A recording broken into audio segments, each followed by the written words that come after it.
Pancasila sebagai dasar pengembangan ilmu pengetahuan. Pemisahan ilmu dengan etika. Pada hakikatnya ilmu itu harus berdaya guna, operasional. Karena pengetahuan itu bukan demi pengetahuan itu sendiri. Kebenaran bukanlah kontemplasi akan tetapi operation. To do business. Kebenaran berdaya guna hanya berhasil dalam proses eksperimentasi. Sikap ini melahirkan pragmatisme dalam dunia alamiah, yakni perkembangan ilmu dianggap berhasil jika mempunyai konsekuensi-konsekuensi pragmatis. Keadaan ini menggiring ilmuwan pada sikap menjaga jarak terhadap problem nilai secara langsung. Rizal Mustansyir dan Misnal Munir, 2003. Maka, terjadilah krisis melanda ilmu-ilmu modern. Ini terjadi akibat sifat kontemplatif atas teori tradisional, yang secara langsung mengakibatkan ilmu-ilmu modern kehilangan kerangka acuan kosmologis, dan menyatakan diri harus bebas nilai. Magni Susino, 1990. Bebas nilai berarti pengetahuan harus dipisahkan dengan kepentingan.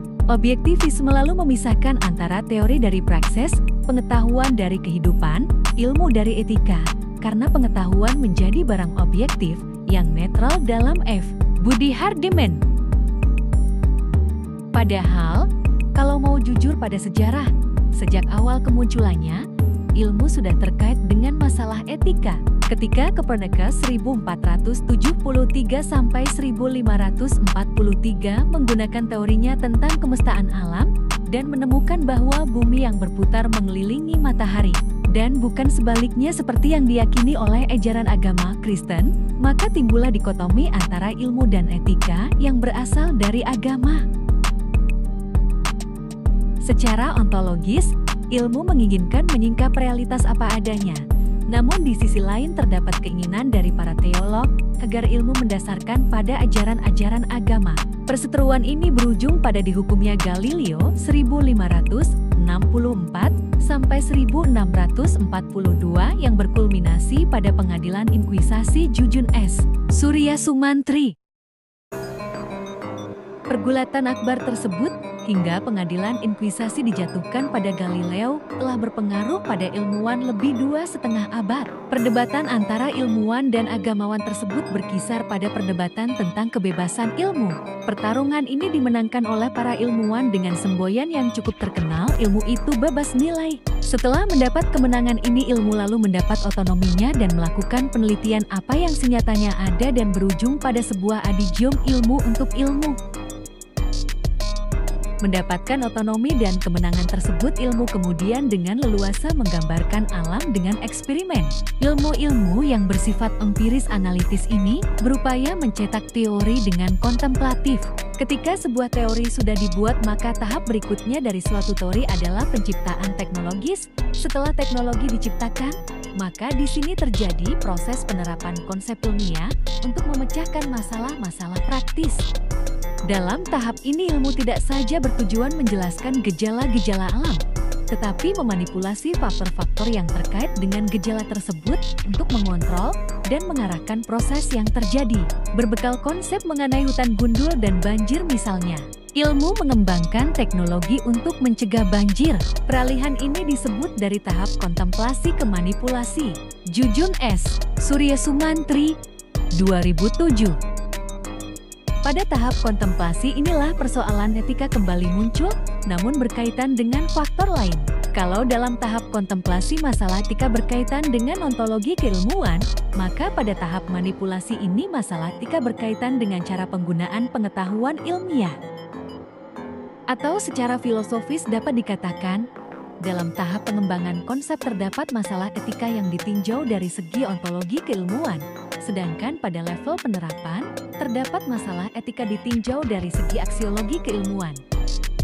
Ontologi diartikan sebagai upaya pengkajian tentang hakikat realitas dan dari objek atau realitas yang ditelaah menimbulkan sebuah pengetahuan, sedangkan aksiologi diartikan sebagai teori tentang nilai yang berkaitan dengan kegunaan pengetahuan yang diperoleh.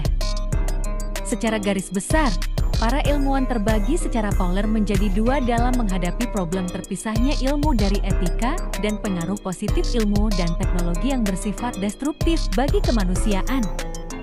Kelompok pertama menginginkan ilmu bersifat netral terhadap nilai-nilai baik pada dataran ontologis maupun aksiologis.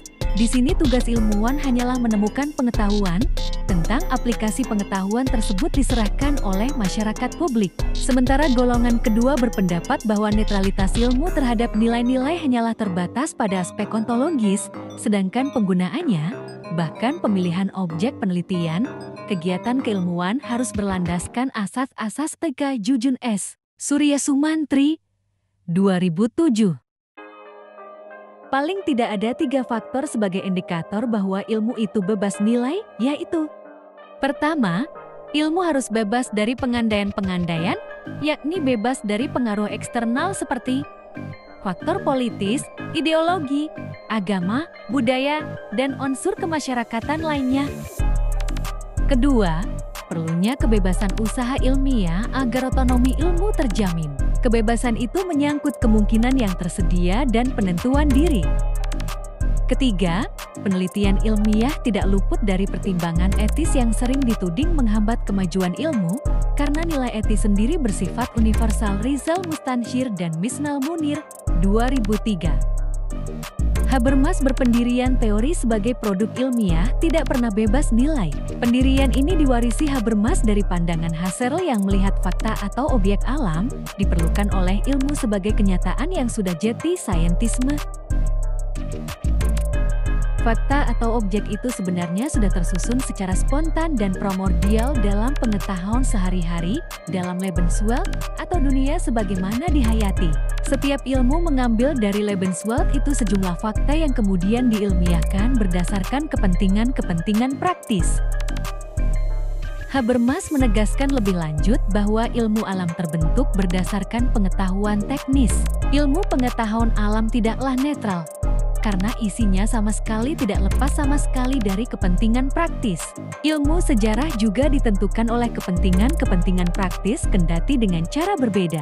Kepentingannya adalah memelihara saling pengertian antar manusia dan perbaikan komunikasi. Setiap kegiatan teoritis yang melibatkan pola subjek-subjek selalu mengandung kepentingan tertentu. Kepentingan itu bekerja pada 3 bidang.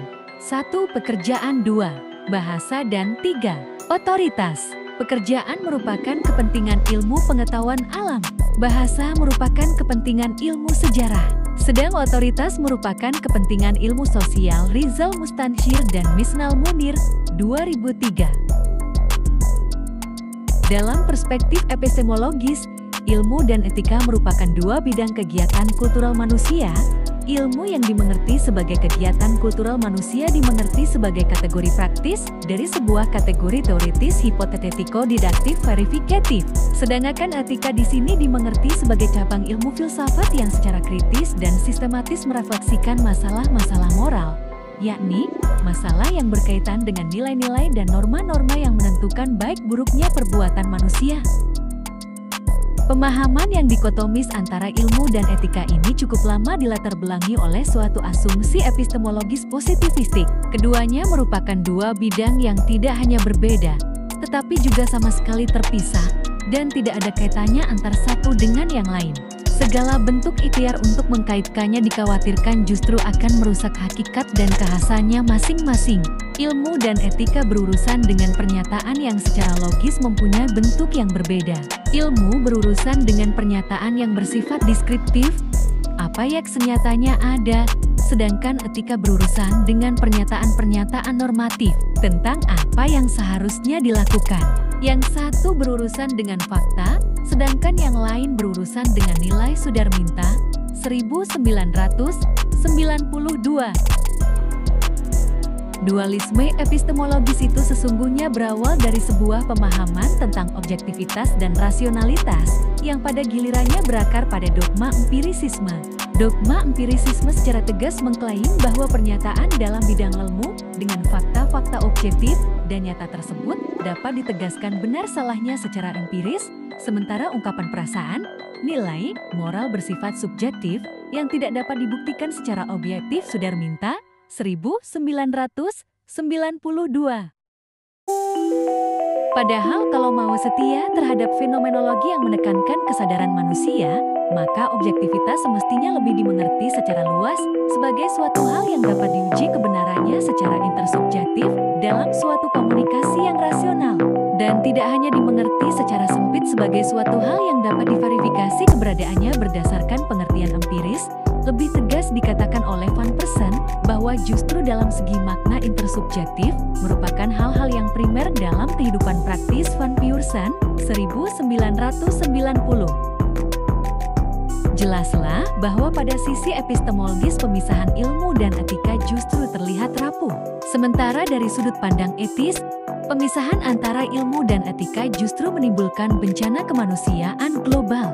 Contoh konkret dari pemisahan ilmu dengan etika adalah terjadinya global warming atau pemanasan global yang merupakan bukti nyata dari pengaruh perkembangan ilmu dan teknologi. Masa depan manusia sangat tergantung pada ketulusan para teknokrat, ilmuwan, etikawan, atau bahkan para filsuf untuk saling menyapa dan terbuka dalam menyelesaikan problem-problem ini.